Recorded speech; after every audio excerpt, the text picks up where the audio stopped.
Okay everybody, in this video I'm going to be going over the most well-known Mont Blanc pen. It is their flagship model and it is the 149, also known as the Diplomat in some circles.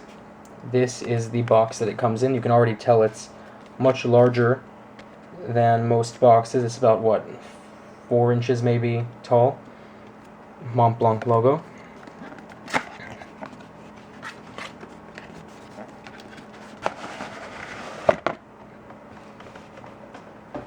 Again, the box is much larger than any other pen. Especially if you've seen the video of the UNICEF, you can see exactly what one of their normal special edition boxes look like, and this guy is much bigger than that. The service guide is about 3 times as large as the normal ones, and it is in full color. Actually, just because of the gold, it's a little bit tougher to see what the coloring looks like, but that's what the color scheme of the nib looks like for later when I show it to you. And they're all handmade nibs, as I explained in my other videos. So again, this is the Mont Blanc pen. You open it up. There is some padding here, but they managed to keep the logo visible. That's for shipping. You can actually take it out if you'd like. I like to leave mine in just because it keeps things nicer, and it keeps the back suede nicer as well.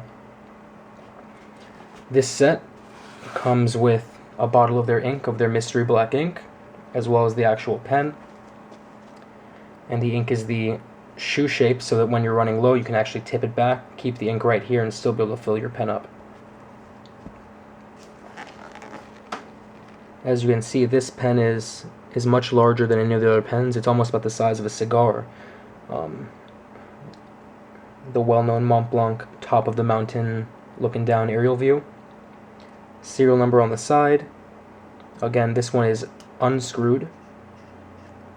And the reason for that is because on cheaper pens or cheaper fountain pens, when they have that seal there, when you pull it up you get a little bit of a vacuum, and that actually can draw ink out of the nib and just get it all over the inside, which is disgusting.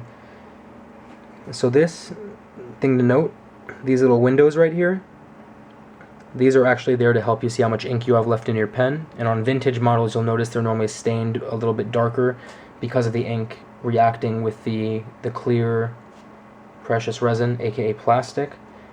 This is in fact the nib. You can see the gold on the edges and a little bit on the center right now as well. Let me see. Come on baby, zoom in. There you go. And you can see, I believe, the come on, there you go. Zoom it in. Zoom it in. Nope. Whatever. There's a little iridium point there as well, right there on the back. Jesus, man. Iridium point. Handmade nib. Very nice nib. And this one's mechanism of filling is you actually stick it inside the ink. Before that, you unscrew this back. Now just look inside of there for a second in that window. As you unscrew, you'll notice, see that thing starting to come in there on the window? There you go. It pushes a piston down all the way to the bottom. You stick it in there, and then you start to close it. And while you're doing that, the piston's getting pulled up, and it's essentially sucking up like a syringe ink. And you get it to the point where it's just sort of loose, and the piston's not moving anymore. And then you bring it out, and you drip out a little bit of ink. And then you turn it upside down, and you close it. And that's going to leave a little bit of air in there, just so it's not, completely full of ink and a little bit pressurized. But this is the most well-known Mont Blanc pen, and it is really beautiful. Just a quick note, these are all gold plated. I guess when you buy a $1,000 pen with the price of gold the way that it is, they're more than happy to just do a little light plating of gold on there, which is sort of offensive, I feel, but what can you do besides buy other pens, which I'll make more videos of later. But that's that right there. The Mont Blanc 149, the Diplomat, aka the cigar. See you guys next time.